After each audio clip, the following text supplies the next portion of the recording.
Can I ask everybody to identify themselves? I'm Saad Noor. I'm the representative of the Republic of Somaliland in Washington, D.C.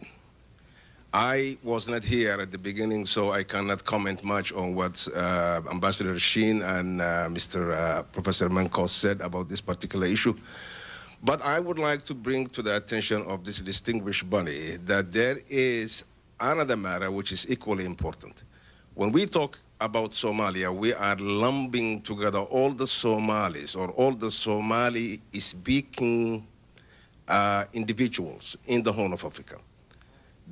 And then somebody will say, we have to do something about Somalia. There is a Somalia and there is a Somaliland, for example.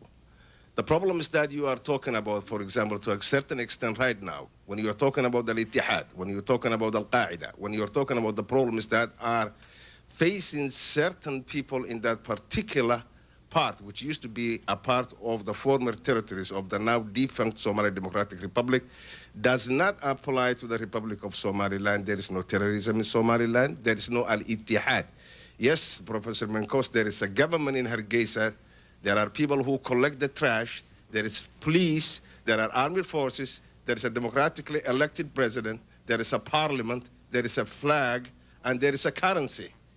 So when we are talking about those kinds of things, we have to keep that in mind, because lumping together every Somali in the Horn of Africa is not going to solve the problem. And I do believe it's about time, and it will be very useful and very prudent, especially for the government of the United States of America and in the international community in general, to actually come up with a policy that deals with the reality in the ground. Thank you very much.